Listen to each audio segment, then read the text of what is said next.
necessidades? Será que você acorda de manhã e busca a Deus? Será que você tem realmente tido um princípio vivendo com Deus? Ou você tem se importado mais com as suas necessidades, com eu?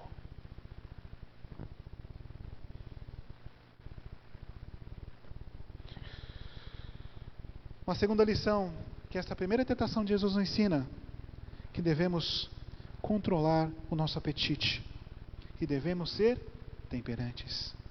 A igreja enfatiza que o apetite depravado é uma das maiores ferramentas de Satanás. A vitória de Cristo ensina a importância da temperança, autocontrole e recusa em ceder os desejos impulsivos que escravizam. Aqui Jesus, ele, de certa forma, foi um segundo Adão, porque se Adão e Eva falharam quando foram tentados pelo apetite, aqui Jesus venceu, mostrando que sim, é possível vencermos o apetite. Nós devemos ser temperantes. Isso claramente nós vemos na Bíblia, nos escritos da irmã White, onde ensina que quando nós procuramos ter uma vida saudável, ter uma alimentação saudável, nós vivemos mais e nós ficamos menos doentes. Você pode ver os norte-americanos, por exemplo, a maior taxa de obesidade no mundo é nos Estados Unidos. Mas qual é a dieta dos americanos? Hambúrgueres, frituras, enlatados. Amados, Satanás usa o apetite como uma grande arma para derrubar a muitos.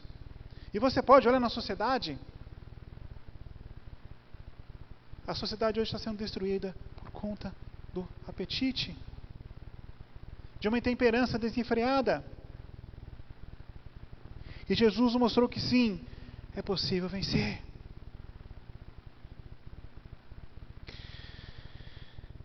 Uma terceira lição que nós podemos aprender da primeira tentação de Jesus é confiança na provisão divina. A tentação sugeria que Jesus usasse do seu próprio poder para satisfazer a fome, duvidando do cuidado do Pai. Adventistas aplicam isso como um chamado para confiar que Deus proverá as necessidades reais, sem tentar forças às coisas ou agir por desespero. Jesus confiou no Pai. E se, de fato, Jesus ali, naquele momento, utilizasse o seu poder e transformasse aquelas pedras em pães para ele se alimentar, o seu ministério seria inválido. Porque Jesus veio para servir e não ser servido.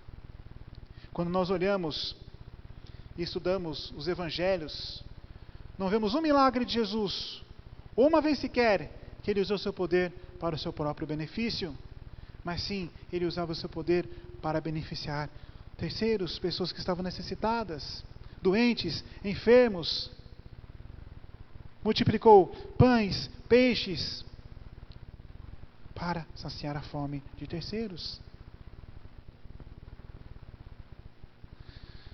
Amados, mais uma lição dessa primeira tentação. Nós, como adventistas do sétimo dia, estamos aqui para servir, para ajudar a comunidade, aquele que está precisando. Essa é a nossa função. Para isso fomos chamados. Vamos continuar, versículo 5.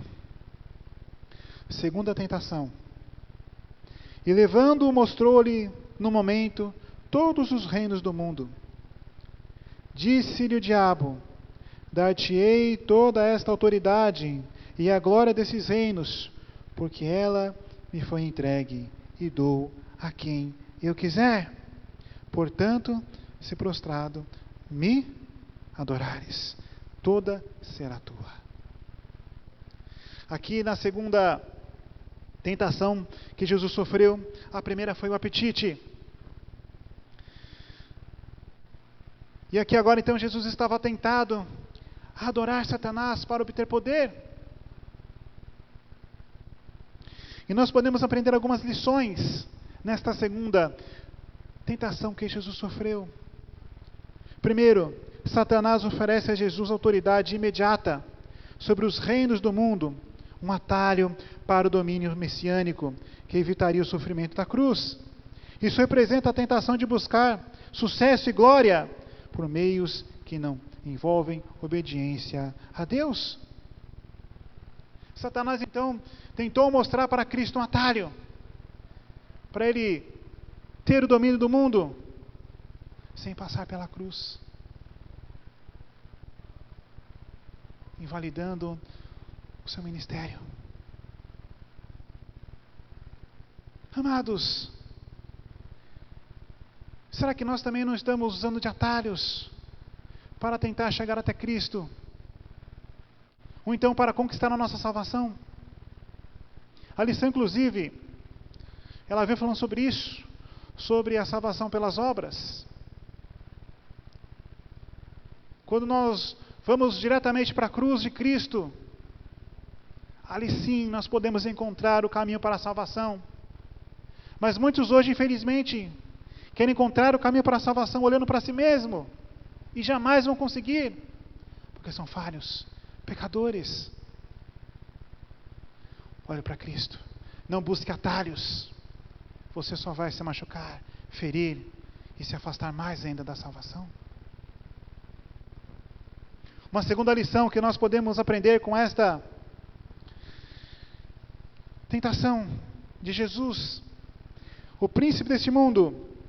Adventistas reconhecem que Satanás reivindica autoridade sobre o mundo, e Jesus não contesta essa afirmação no momento. Isso sublinha a visão adventista de que o mundo atual está sob influência do mal, mas Jesus veio para recuperar essa autoridade através da redenção. Amados, Adão foi colocado como administrador, como representante deste mundo, quando foi criado por Deus. Mas, quando o casal peca, Adão perde essa autoridade. E essa autoridade, então, passa para Satanás. Satanás passa a ser representante deste mundo. Tanto que, no concílio, quando envolveu o nome de Jó, Satanás estava presente como representante no mundo.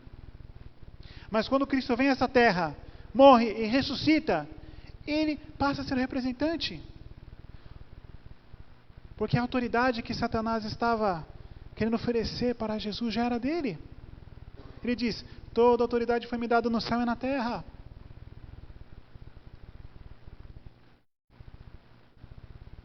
Amados, quando Jesus morre e ressuscita, ele passa a ser o representante deste mundo. Não, amém por isso. Mas mesmo assim, temos resquícios, onde, mesmo Jesus sendo o representante do mundo, Satanás ainda consegue atuar e influenciar multidões. Quem tem sido o representante da sua vida? A quem você tem rendido honra, glória e poder? Assim como Satanás oferece a Jesus, na segunda tentação, poder, glória, Ele também está oferecendo a muitos de nós hoje. Poder, dinheiro, fama, riquezas. O que mais se pode oferecer? E muitos, e sim, estão indo nessa direção. Muitos estão se prostrando e adorando Satanás. Mas isso é uma mentira. E nós temos que pregar isso, é uma mentira. Porque essa glória é passageira. Satanás oferece isso, mas Jesus oferece uma vida eterna. Jesus está disposto a nos salvar. O que Jesus tem a nos oferecer não tem nada que se compare ao que este mundo está te oferecendo, amado. Não deixe que nada tire a sua salvação. Não se dobre, não adore Satanás de uma forma voluntária, por alguns trocados. Não vale a pena. Resista como Jesus resistiu.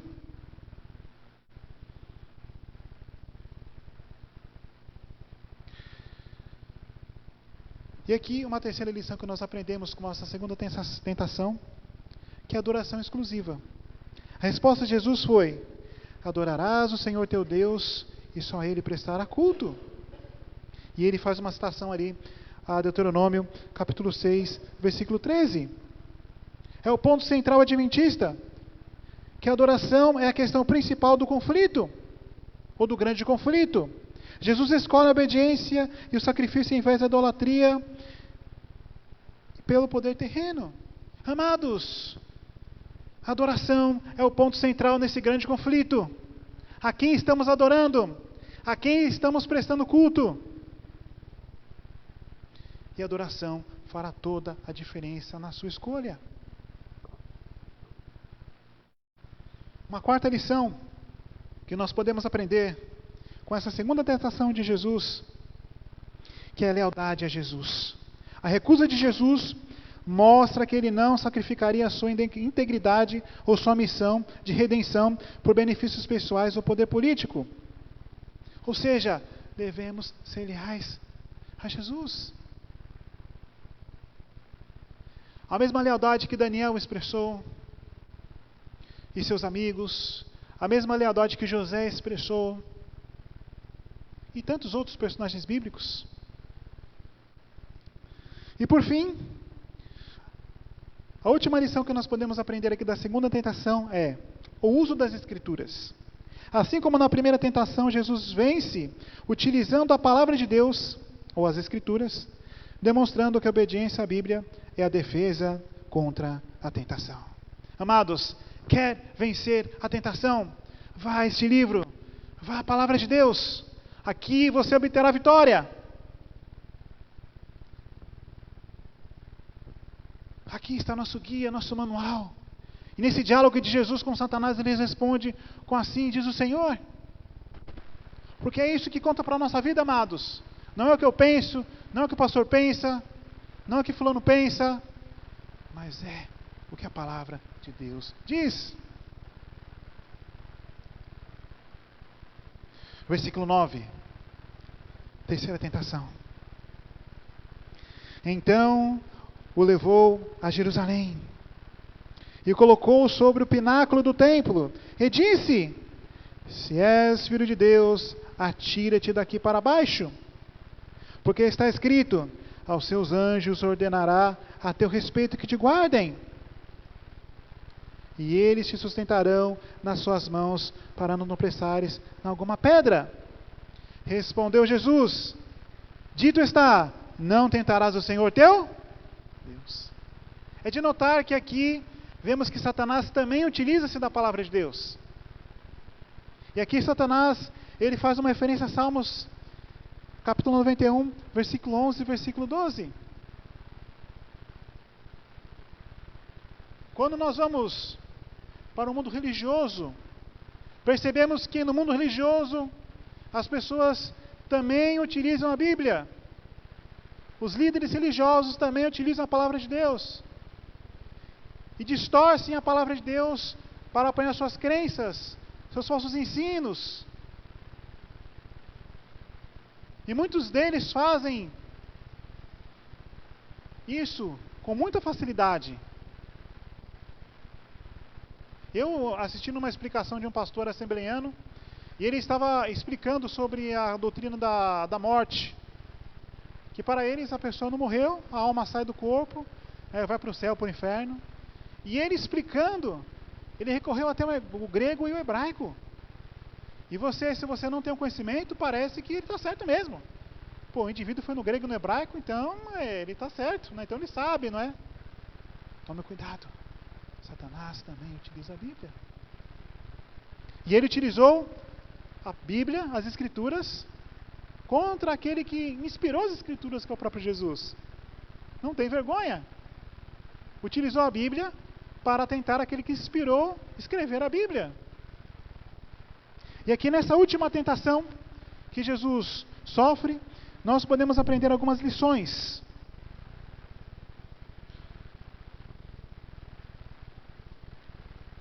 A primeira, o pulo da presunção. Satanás tentou Jesus a pular do templo para garantir sua popularidade e provar sua identidade como filho de Deus. A interpretação adventista baseia nos escritos de Ellen White, enfatiza que Jesus não realizaria milagre para satisfazer seu próprio ego ou ceder às sugestões do inimigo. A resposta de Jesus ao responder: não tentarás o Senhor teu Deus. Jesus afirmou que a verdadeira fé não necessita de demonstrações físicas extraordinárias para provar a proteção de Deus e que ele não pularia para fora do plano de Deus, fazer a própria vontade em vez da do Pai. Amados, Satanás disse para ele se jogar dali e contextualizou mal os salmos que diriam que os anjos guardassem Jesus se ele pulasse. Mas Jesus não precisaria mostrar para Satanás a sua divindade. Porque Jesus é Deus, ponto final. Ele não tentou. E sabe, algumas pessoas aí, falsos líderes religiosos, eles querem provar de alguma maneira que são cristãos de verdade, né? Alguns expulsam demônios, né? Outros fazem cada barbaridade aí que eu já vi na internet, né? Tentando provar alguma coisa, né? Mas qual a melhor maneira de nós provarmos? É tentando a Deus? Eu vou provar a Deus, eu vou pegar o carro, vou sair na contramão aí na rodovia aí, né?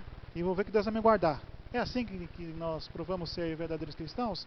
Não, não é tentando a Deus. É com o nosso testemunho. Quando nós damos um bom testemunho, isso já vale mais do que 1000 palavras ou ações. E Jesus sabia disso. Não podemos tentar a Deus. Se na Bíblia diz que Ele vai nos proteger, que Ele vai cuidar de nós, não precisamos tentá-lo para nós descobrirmos que isso é uma realidade, porque a Bíblia já disse que é uma realidade.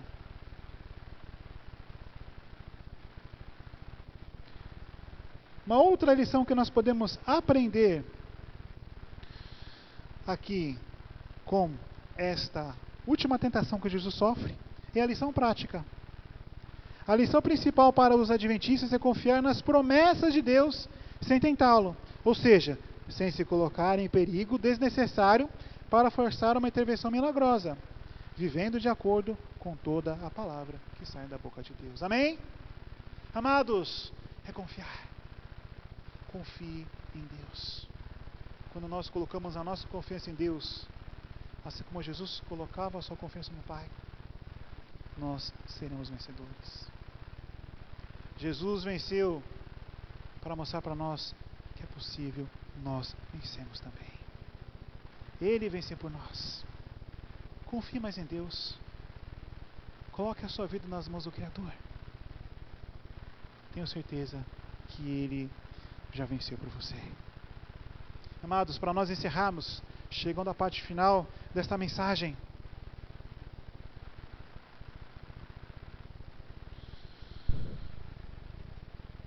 imagine sua vida.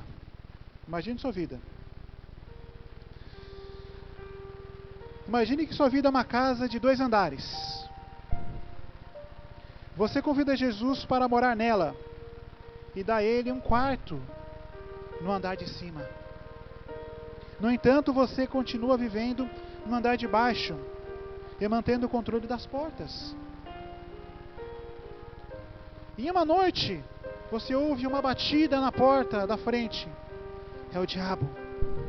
Ele força a entrada e começa a bagunçar a sala. Você luta com ele, mas está fraco.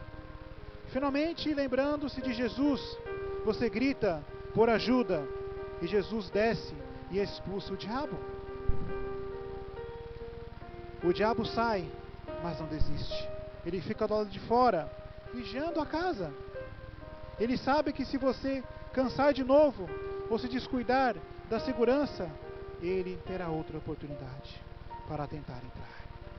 A vitória é garantida apenas se entregarmos a casa inteira, ou todas as áreas de nossa vida, a Jesus, e não apenas um quarto.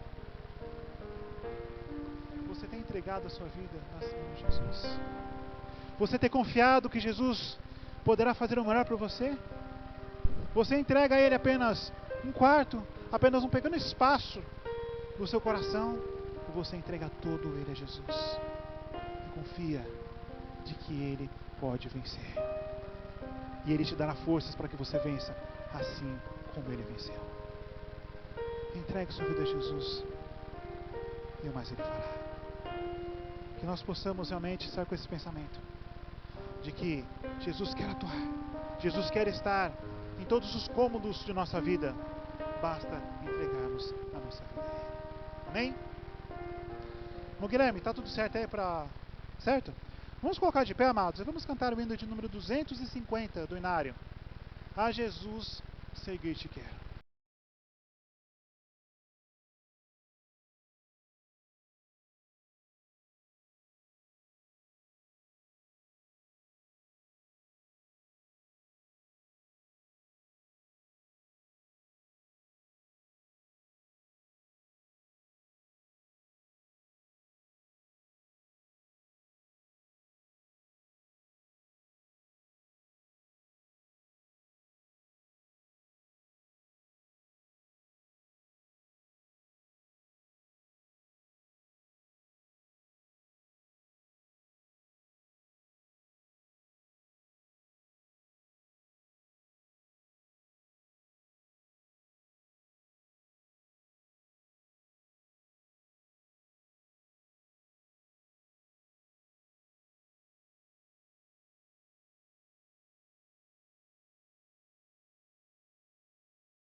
Até o fim. Talvez hoje eu esteja falando para alguém aqui que está com dificuldade em entregar sua vida totalmente a Jesus. Está sendo tentado em alguma área da vida, não consegue vencer a tentação. Entregue a sua vida a Jesus. Confie nele e o mais Ele fará. Amém? Se você pensa assim, Feche os olhos, baixe a fronte e vamos juntos orar. Pai, aprendemos na meditação de hoje que o Senhor sofreu. O Senhor foi tentado por Satanás, Pai.